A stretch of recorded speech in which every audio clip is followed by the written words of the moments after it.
So to get into the neighborhood I grew up in, you'd have to drive down this old dirt road for a couple of miles and past some small farms. Right outside of our neighborhood entrance was a spooky house that was surrounded by a cluster of giant oak trees. A red and white Jeep from the 1960s sat outside, and there were never any lights on, and the blinds were always closed. Well, I ended up meeting the guy that lived there several times. Sometimes he slowly followed me in his Jeep while I was on my bike. One time he showed up at my house to watch me jump on my mini trampoline in my front yard and grabbed me by my arm. Other times he would sit in his Jeep at 6 a.m. and stare at me while I stood at the bus stop. My Uncle Dave is super awesome in a really goofy sort of way. He's always playing pranks on me. He once convinced me that a hot pepper was a pickle and got me to chow down on one of the chilies, which prompted me to wash my own mouth out with soap in the restroom. He lived in Connecticut, and when my family moved down south to this neighborhood, we didn't see him much. One weekend, after several encounters with that creepy guy, Uncle Dave announced that he was coming over to visit and would be staying in our guest room. My mom let me stay up and wait for him to arrive. However, seeing me fall asleep on the couch several times, she ordered me to go to bed and said I could see Uncle Dave when I woke up. In the middle of the night, I woke up with an eerie feeling. The hair on the back of my neck stood up, and goosebumps covered my body. I had this uneasy feeling of being watched. Stiff as a board, not trying to move my head, I announced to the watcher that I am awake and aware of its existence. I moved my eyes around the room to look for anything out of the ordinary. My nightlight was in the corner of the room, which created a pretty decent glow in the room. It was really easy to make out my Beanie Baby collection, my desk, my dresser, and the man crouched next to my dresser. Okay, what the hell, my little mind thought. I could see a guy with dark hair sitting with his back against the wall, and his right side leaning against my dresser. His knees were pulled close to his body, and I could see his teeth and the whites of his eyes gleaming. He was facing me. I stared at him for a long time, and he didn't move. At first, I was terrified. Then I remembered Uncle Dave. Of course, he always plays pranks on me. It's his life mission. He's probably trying to trick me again. If I cry or scream, he'll jump up laughing and will shout, "Gotcha!" I can't let Uncle Dave win. I stared at him for a while, and he didn't move a muscle. He never gave up the game. It felt like hours, and I felt a sense of dread fill me. As much as Uncle Dave loves pranking me, I can't picture him staying up all night to do this weird, creepy prank. A small voice in my head tried to convince me that it was someone else, not Uncle Dave. I closed my eyes and pretended to be asleep. I peeked and saw that the man was still there. He wasn't a figment of my imagination. I closed my eyes and imagined myself shouting for my mom and how she dashed to rescue me. Even if it was my Uncle Dave, I wanted no part of this prank. At some point, after hours of adrenaline, I crashed and fell asleep. When I woke up in the morning, I immediately checked my dresser and saw no one. Feeling relief wash over me, I felt fully convinced it was Uncle Dave being dumb again. Leaping out of bed and rushing out of my room, I ran into the living room, gleefully shouting, "Ha ha, Uncle Dave, you didn't get me. That was the dumbest prank ever." My mom turned to me with a weird look on her face and told me that Uncle Dave was still in Connecticut because his flight was delayed. I figured my mom was just in on the prank and told her what happened, insisting that Uncle Dave was there. When she shook her head no, I felt a wave of horror flash over me as I tried to figure out who that was in my room. My mom told me I was just imagining things and she wouldn't entertain me. Flash forward a bit later. I'm again in bed, my nightlight's on. I somehow forgot about the creepy man and was more focused on stuff like Captain Planet and Game Boy. I woke up in the middle of the night with the same eerie feeling. I checked by the dresser but didn't see anything. Feeling relieved, I settled back into bed and counted sheep. While laying there, I saw a slender hand creep up the side of my comforter from under the bed. It felt around, looking for something to grab onto. At that second, every alarm system in my body was screaming, except for my mouth. I tried so many times to open my mouth and shout, but nothing would come out.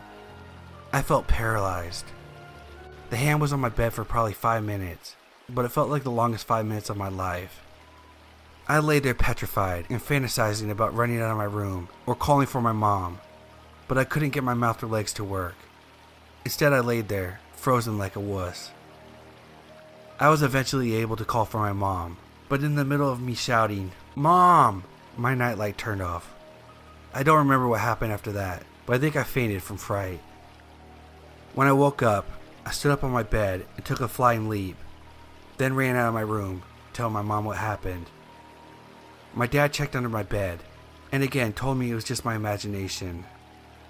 Despite my mom trying to convince me I was crazy, I was firmly convinced that the man had been in my room not once, but twice. After that, I would start sprinting for my bedroom door and take a flying leap mid-room, landing with a thud on my bed. I was convinced if I did not do this, if I walked up to my bed like a normal person, someone hiding under my bed would grab my ankles. I had a bed skirt on my bed, so it was impossible to look underneath for any creepy lurkers. As time went on, other things happened. Some person stood in the pitch black of my backyard one night and made human meowing noises at my window. Someone tapped on my window. The screen of my window had been pried open, and I saw the red Jeep parked in front of my house several times. When I finally told my mom about the red Jeep, she went white and started making all these phone calls. Apparently, the guy who lived in the dark house had previously been accused of raping a child, but was never convicted, but was convicted of indecent exposure. The court took away his driver's license and had him register as a sex offender. When my mom heard that he was violating his conditions and following kids in the neighborhood in his car, she called the cops. The cops went to his house and ended up searching it. Inside, they found this weird wooden chair with a large hole on the seat. Allegedly, the guy would ask the neighborhood farm girls to sit on the chair, and he would just lay on the ground underneath the chair, looking up their dresses. Sometimes he would ask farm children to defecate through the hole and would promise gifts. One kid got a new bike out of it. Apparently all of the kids from the farms knew about this guy and his chair, but never reported him because they like getting free stuff. I don't know what his name is or where he is now. I tried Googling some keywords with my old neighborhood to see if anything pops up, but could never find anything. I also have no idea if he was a guy in my room, but after hearing about him and remembering how he would follow me to my house in his Jeep, I became pretty convinced he was a guy who had hid in my room twice.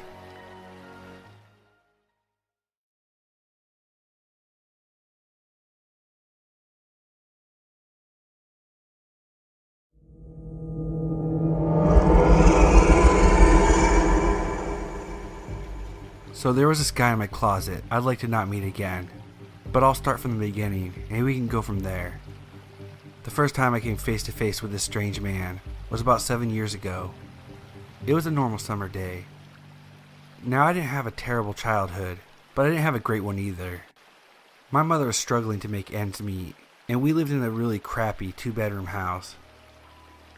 It was my mother, her boyfriend, my 2 younger brothers and myself. My mom worked nights and so did her boyfriend, so it was up to me to watch my 2 brothers in the evening. It was just like any other normal summer day at first. My friends and I hung out during the day, walked around our small town, and enjoyed the warm weather. Now, for being a small town, there's still plenty to do. Walk through the woods, go to the park, all of the typical kids things. We decided to waste time at the park until I had to go home and watch my brothers. It was normal boring stuff. We walked around, played with a basketball that someone left behind, sat on the swings and talked about our lives and what we were going to do when we got older. It was nearing 3 p.m. when I noticed a guy sitting on the bench over by the basketball court. Now, it was nearing the time for me to go home anyways, and as the man was giving me and my friend both the odd vibe, we decided to leave. As we neared Main Street, which my house also happened to be on, we parted ways. I got home, and my mother lets me know that there's leftovers for the boys and myself, and then she's on her way to work. We spend most of the days indoors, watching TV or playing video games. Around 7:30, my brothers wanted to go outside to ride their bikes. It's just now getting dark, so I agree. They ride their bikes for a half hour. I'm sitting on the curb looking at my phone, texting my friend about how bored I am, when my youngest brother, who must have been around 7 at the time, comes up to me and points over towards our house. I look just in time to see what looked like a man walk inside. I immediately tell my brothers not to worry and continue riding their bikes as I call my mother, letting her know what just happened. She calls the police and they show up within 5 minutes, seeing that the police station is only a few blocks away. They do a full search of the home but find nothing. They speak to my mother on the phone and tell her there's nothing there and it must have just been our imaginations. Tentatively, my brothers and I go back into the house. So I sit them down and turn on the TV. Time flies and I look up and it's already 9:30 and I really got to get them to bed soon. I head upstairs to go into our closet. All 3 of us share one bedroom, so all of our clothes are in one closet. I turn the closet light on and start digging through a pile of clothes on the floor that we never got around to putting away. I hear a noise that sounds like a deep breath. Thinking it was just my imagination, I continue to pull out pajamas for my brothers. I grab their PJs and go to pull the string to turn off the lights. Out of the corner of my eye, I see movement. I look over and see a face peering out of the large pile of clothes. There's a man hiding under our clothes in the closet. He made a sudden movement, and I booked it. I take off running. I can hear him struggling to get out of the clothes, and I didn't stop running. Down the hallway, down the stairs, knocking anything over in the process, in hopes of slowing him down. I burst into the living room and grab my brother's arms, practically pulling them out of the sockets in an attempt to drag them out of the house. We were outside and 3 blocks away before I quit dragging them behind me. I reached for my phone to call the police, but it's not in my pocket. I must have left it on the couch. So we hoofed it. I drag my brothers behind me in the middle of the night. They are tired, and they don't know what happened, and I won't tell them. They didn't need to know. They would never want to go into that closet ever again. I get to the police station and they call our mother. Then they drive us home, and she leaves work early. They do another full search, but once again find nothing but the mess I made in my attempt to leave. No evidence. Nothing. They basically told me to stop wasting their time, and they left. My mother said she believed me, but of course I knew it was just something she would say to console me. She says I could stay the night at a friend's if I can get a hold of someone, just to make me feel better. We all go inside, and my mom sends my brothers to get cleaned up for bed. I walk over to the couch where I left my phone. It wasn't there though. It was on the floor, smashed to pieces. It was very obvious that it was smashed by a hammer, seeing as the hammer was sitting right next to it. I call my mother over and show her the mess of my phone on the ground. She walks over to the storage cabinet and pulls down the toolbox we have. She opens it, and our hammer is still inside. I didn't realize what that meant at the time, but now that I think about it, that man was in our home, in my closet, in my room, with a hammer, just waiting and hoping for me and my brothers to fall asleep. Let's not meet again, please.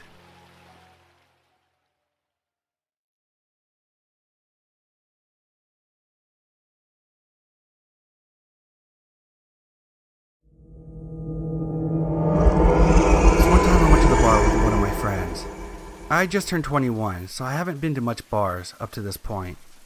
My friend was drinking on the way to the bar, so he was already pretty drunk when we got there. When I sat down, a cute girl came and talked to me and my friend. She said her name was Candace, and I noticed that she had really bright red hair. I assumed she dyed it. It was pretty, but unnatural. Anyways, this girl was flirting with me and my friend. She could tell that my friend was already drunk. To be honest, I played along and acted like I was drunk already, too, since it seemed to be working for my friend. I didn't know if she was just trying to get us to buy her free drinks, so I told her we didn't have much money. Then she offered to buy us drinks. She kept buying us drinks, and I started to get confused as to who she liked between me and my friend. My friend went to the bathroom. Before he came back, he was kicked out by the bouncers. He was way too drunk. Candace and I went outside with him. She kept telling him to go home with her. He was so out of it that he could barely answer. I told her that he was too drunk, and I couldn't let him go anywhere. I didn't want him to wake up with a hangover in some random house with no car and no idea what happened. but Candace kept pushing it, saying that she would take care of him. I told her no, because I had to stay with him. I was more sober than him, and he was my responsibility. I told her the only way he was going anywhere was if I tagged along. I assumed she thought I was just jealous, or cock-blocking, but my friend could barely stand and had lost interest in Candace already at that point. She immediately started flirting with me and offered to get my friend a taxi to drive him home and said we could go to her place.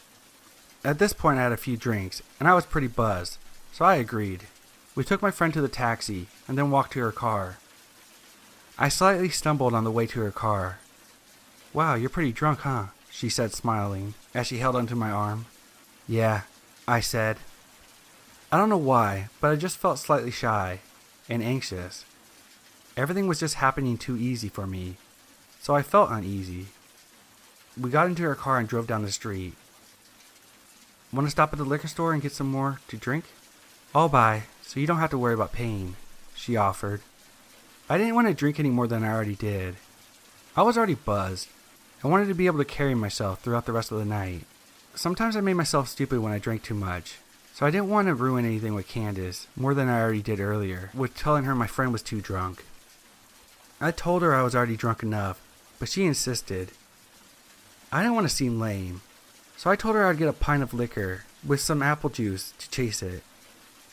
She went into the store and came out with a lot more than just a pint. I assumed she wanted to drink more also. That's why she got a fifth instead of a pint.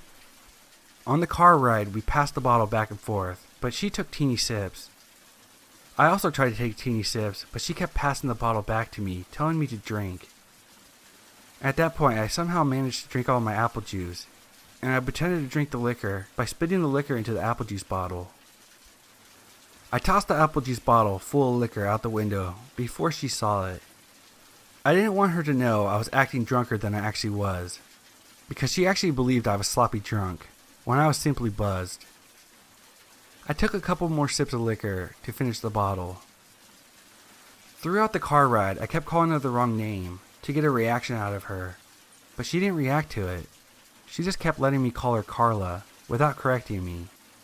For some reason I thought she lied to me about her name initially. We drove up to her house, and I pretended to trip and stumble into her front door. She helped me walk inside by holding me up. She opened her front door, which was unlocked, and we walked into her house. She closed the front door and locked it behind her. I thought it was strange, but I assumed she didn't want anyone walking in on us. I told her how to use the bathroom, locked the door, and looked in the mirror. I just felt strange. I felt like something was off. I also felt myself becoming more drunk from finishing the bottle earlier. I turned on the sink to make noise as I made myself puke the liquor out that I drank. I flushed and went back to the sink and started drinking tap water with my hands to sober up. I just didn't want to be too drunk, but I still wanted to hook up with Candace, so I wanted to pretend to be drunk. I turned off the sink and I could hear her talking to someone. "He's drunk as hell. He can barely stand up. You do it." Who was she talking to? And do what? I walked out of the bathroom into the living room. The moment I stepped into the living room, I saw her walking into another room. All I could see was the back of her head, the strange, very bright red hair going to another room. I didn't see her face or anything. The living room was pretty dark. "Hey, where you going?" I slurred like I was drunk. She walked back into the dark living room and came up to me. "Let's go into my room," she said. I looked at her bright red hair and then into her eyes. They were different. Her face was different. It was another girl with the same hair. That's when I realized it was another girl with the same wig on. It had been a wig the whole time. She changed it with a girl from earlier for whatever reason. My heart felt like it stopped, but I tried to look like I had no idea it was a different girl. I kind of smiled at her and told her I just needed to use the bathroom again, one more time, and sorry that I was so drunk. She said, "It's fine. Hurry up in there." I went into the bathroom and locked the door. I heard her whisper something to someone, but this time I think I heard a male voice whisper back. I honestly didn't concentrate on listening to exactly what she said. Something sketchy was going on, and I had to get out of this house. I opened the bathroom window and jumped straight out of it, and ran faster than I've ever ran in my life. I didn't look behind me or anything. I just ran through the backyard, jumped the fence, ran through someone else's backyard, hit a road, and ran towards the main road. I kept running down the main road until I saw a CVS. I ran into the CVS and stood straight in front of the store, in front of the camera. I called a taxi and went home. I try not to think what happened that night. What was she or they planning that night? Why did she give me a fake name? Why was she trying to get my friend so drunk? I thought maybe a robbery, but she kept spending money on us, and we told her we didn't have much. She kept buying us drinks and even paid for my friend's taxi cab. And mostly, why did she wear a wig and give it to another girl to wear? Who was she talking to? What did it mean? And what was in that room that they tried to lure me into?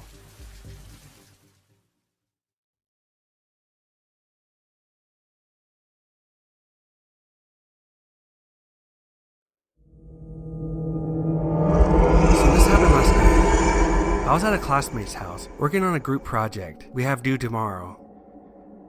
I live in an apartment in the town where the university is located, and my classmate lives at his parents' house, which is in the foothills of the town. In order to get to the town, you have to drive along a relatively secluded and narrow 2-lane road for about 5 to 6 miles. We started working on the project at about 6 p.m., and I ended up hanging around for a while after we finished. So I left his house pretty late, around 11 p.m., and started down the road back to the town. I didn't realize how tough it would be to navigate the road at night. There were no street lights, and the road was unkempt and riddled with potholes. On top of this, I had no cell service, so I had to drive very slowly and make sure I didn't blow out one of my tires, since I used a spare a couple weeks back. I figured I was about 3 miles from the house when I rounded a tight corner and saw a pickup truck with a camper shell parked diagonally across the road. The manner of which it was parked completely impeded my path, so I couldn't drive around it because there was a gully on both sides of the road. The only way for me to go at this point was backwards, where there was a pull-off that I could use to turn the car around. At first I couldn't see inside the cab, but when I turned on my high beams, I saw that there was a man slouched over in the driver's seat, his head resting on the steering wheel, as if he had been knocked out after a bad accident. I immediately sensed something was wrong. The way the car had just coincidentally came to a rest in the position that totally blocked the road was a big red flag for me. I've heard stories about people playing dead on the road to lure unsuspecting people out of their cars so they could rob them. I decided to screw this shit. I elected to go back to my classmate's house and explain what was going on. I threw the car into the reverse and kept my eyes darting back and forth from my rear view to the truck. I looked and saw that I was almost to the pull-off where I could turn around. When I looked back, my heart skipped 5 beats. The man, who had been slouched down in the driver's seat, was now walking towards my car in a fast pace, while a few other men jumped out of the camper and started moving towards me as well. I panicked and accelerated backwards to the pull-off, which messed up my undercarriage of my car pretty bad. As I pulled into the drive, the guy had already reached my passenger side and was tugging on the door, which, thank the Lord, was locked. I only caught a brief glimpse of him, but his face appeared to be scabbed and leathery, definitely a meth head or some sort of drug abuser. I sped away and didn't slow down at all until I reached the house. I was consistently checking my rearview mirror to see if they were following me. Thankfully, they didn't follow me. And when I reached the house, I explained what happened to my classmate, and we called the cops. I was grateful that my buddy's parents were kind enough to let me stay that night. They didn't find anyone along the road matching the description, but I filed an incident report, and they said that they would look out for similar vehicles and suspicious activity. But holy shit, I'm still shook up over it. I keep getting the same adrenaline rush I got when the guys started charging me whenever I think about it.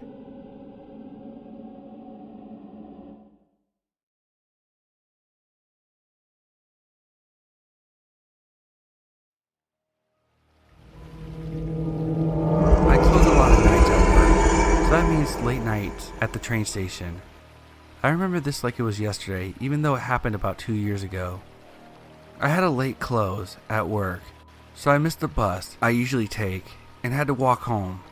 Fine, I've walked home several times before, but there was this man who gave me a weird vibe. He was staring at me with that stare. Now, not sure how to describe in words. As I checked the schedule on the wall for another bus going in the direction, I realized that there was not another one for an hour. I wasn't about to sit around the train station where junkies like to hang out. Going back to the weird man, I tried to ignore him, but when I exited the station, I noticed he happened to go to the same door as me. I tried to brush it off, as maybe he had a car in the parking lot, or was waiting for someone in the pickup or drop-off lane. But I had a gut feeling that wasn't the case, because as soon as I stepped into the parking lot, he started to follow me. My brain and body started to panic, and I had to think on the fly what to do. I never had anyone follow me before, and I surely didn't want this guy knowing where I lived, even though my house was a half an hour walk from the station. Despite being on edge, I still kept walking, and once I got to the fire station, at the other side of the parking lot, I turned back. There was the man, still approaching me, and quickly. I feel it is important to point out that the man was very tall, so he crossed the parking lot in half the time it took me to cross. Now you're probably thinking, why not stop at the fire station and ask to wait for the guy to pass you? There wasn't anyone sitting at the desk in the window, like usual, and the place was darker than a bat cave, since it was 11:45 at night. Trying to ignore the man approaching, I crossed the street and make it past a dimly lit church and an empty elementary school. I walked at an above average pace, not looking back since the fire station. About 7 minutes passed for me to walk from the other end of the elementary school, where I had to wait for the walk light. My body wanted me to keep walking, but my brain made me do the unthinkable and turn to look back to see him walking towards me on the sidewalk.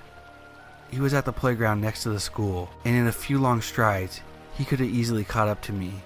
But at this point, my brain decided to take an alternate route home. In the back of my mind, I still was thinking it was simply a coincidence, but it was almost midnight on a Wednesday, and there was no way this man lives in the same direction I do, and would have happened to take the exact same route as to me getting home. Instead of crossing the street, I turned right and go up next to a duck pond by my house, even though I would still be climbing the same hill home. When I get to the next traffic light in a usually quiet suburb, I have an urge to look back again, and thought to myself, maybe he will just cross the street and not turn right. He was still there, almost like he was walking faster to catch up with me. I said I was panicked before, but now it's worse. I didn't even wait for the walk light and took off across the street. Sadly for me, the man also crossed the street. I went from speed walking to brisk jogging at this point. As I reached the end of the street, I turned left and continued to jog the edge of the duck pond on my route. When I got to the other side of the duck pond, I looked back, and the man was again about 30 feet away. I ran faster. I ran as fast as my little legs could carry me up the hill and didn't look back until I walked into my house, locked the door, and locked the front window. I was finally able to put my guard down and didn't see him follow me up the hill, and I don't think he found out where I lived. I slept under the blankets that night and never told anyone what happened. In short, let's never ever meet again.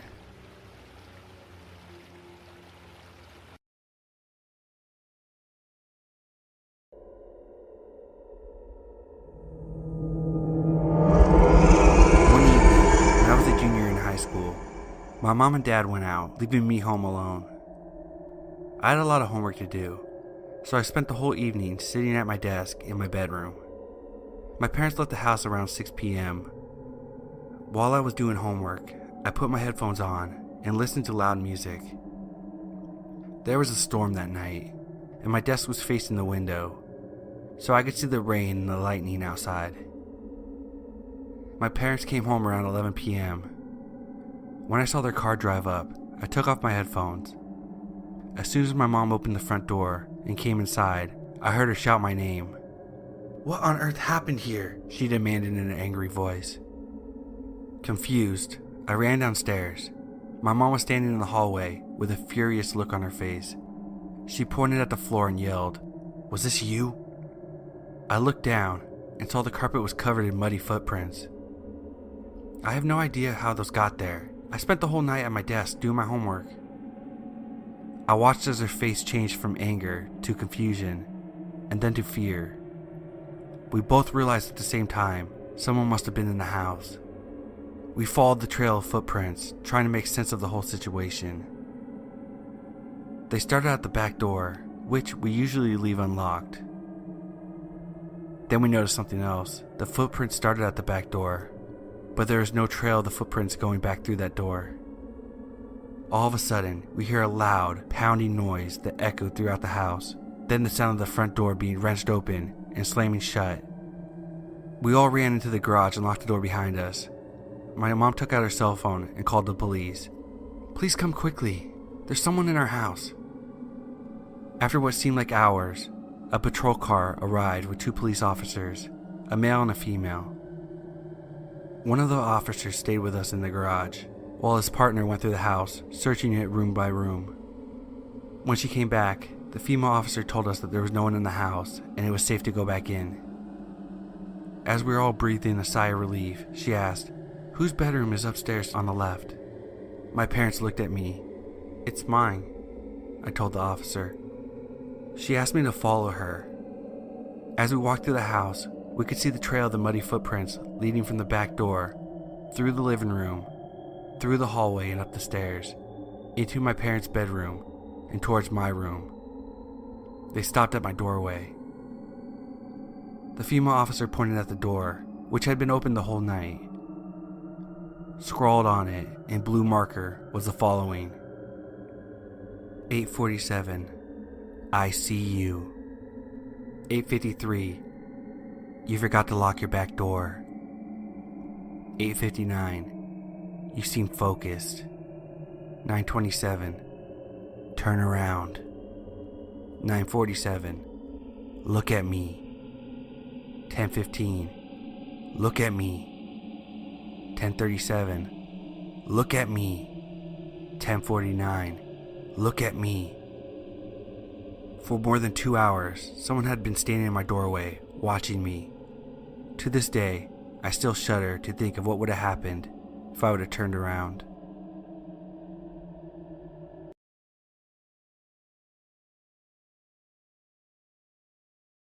This happened in California. It was around 2 a.m. I was at my friend's house, safe in a warm sheltered suburbia.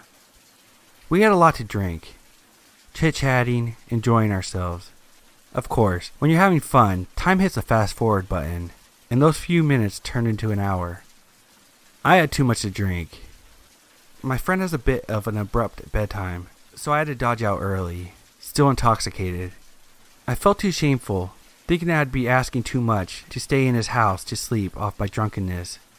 I suppose he was either too rude or too drunk to consider it himself.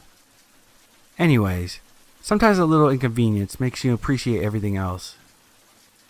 I needed about an hour to sober up, to drive back. As fast as time passed during my stay, it decided to drastically slow down as soon as I stepped out of the house. It was a cul-de-sac area, a concrete jungle, with the stem of the street breaking into a fork. Alongside the road, my car was parked. The only street light was in the middle of the cul-de-sac, about 80 yards away. I stumbled towards my car, felt the metal line up, opened my door, and shifted to the back seat. Because this was a dark, strange, unfamiliar neighborhood, I took the leftover newspapers and a sweater from my back seat to cover myself up. I was a little scared, and I wanted to camouflage myself and not just be some guy awkwardly sitting in the back of his car, waiting for time to pass in order to drive home. I couldn't fall asleep. The uncomfortable feeling of being in the cheap back seat bed, enshrouded in darkness, and of course, my mind began to wander. I thought of the worst case scenarios, like how the police would shine their lights at me through the window, or a drunk driver hitting my car, and wait, in the distance, about 100 yards away, I can hear footsteps approaching. The gravel scuffed with each step forward, growing in proximity, but periodically taking stops. I wondered why, until it all made sense in my mind. Whoever it was probably looking through cars carefully, with the intent to steal one. I couldn't recall how many cars were on the block, but I counted 3 full stops until he was at my window, breathing. I froze. There was no more than a foot between us. The car encapsulated me as I lay hidden beneath the backseat clutter, forming myself into an object, trying my hardest to be unnoticeable, unmoving, and simply not there. "I see you," said a man in a perverse baby talk. Imagine if you were playing hide and seek and one of your friends tricks you into coming out. He said it in a tone of voice, as if baiting me, like he was questioning whether the clutter in the backseat was just clutter, or a person. I didn't want to move or check the window. I remained clutter. Give me an Academy Award. My body reacted by minimizing my breath, so much so that I felt paralyzed. I dare not look, my eyes fixated on the back of the passenger seat. I didn't blink. I didn't move. I didn't breathe. My heart was pounding so hard, it shook my body with each throb. He circled around the car. My ears did not fail me. I heard the steps. I felt like I was part of the car. I could feel him touching the trunk as he carefully pressed down on it, as if to test if there was an alarm, as if to test me. I was in the middle of fight or flight, and I couldn't do either without elevating the danger. I was frozen, and hoping to God he was just bluffing. He circled the car again. Door handle to my right jiggled. He was pulling it multiple times. "I see you." Same tone, more agitated and stressed, more convinced that he was trying to make this clutter move, revealing itself to be his expectations, that it was me. My muscles tensed, like a cow before slaughter. Tap, tap, tap. That had to be metal against the glass. "Take a penny right now, and tap your window." Was it a crowbar? A knife? A rock? A gun? My eyes fixated on the seat in front of me, never averting my gaze, like he was. I was covered enough to where I couldn't see beyond the seat in front of me. I know I couldn't see him, but I could feel his eyes resting on top of me. "My name is Poker Face. What's your name?" The voice changed, in a lower, demented, and serious tone. My mind forced a visual. It wasn't anything human. I had already accepted my death. I was ready to get shot in the head, ready to take that life-changing bullet, multiple knife wounds. Just make the sleep bearable, not excruciating, as he drained me from life. I wouldn't know how to react. My thoughts grew dimmer. I imagined my friend waking up the next morning, after a calm night of safe sound sleep, only to discover my mutilated, defiled, bloody body hanging outside of my car door. It was then I heard nothing but my own heart. What was the person doing now? Just staring at me in the middle of the night? Talking to me? Or a messy pile in the back seat? Time froze. The footsteps were being swallowed in the distance. Thank God he left. I waited another hour until the sun showed hints of itself. I jumped into the front seat of my car and bolted out of there, wide-eyed and sober.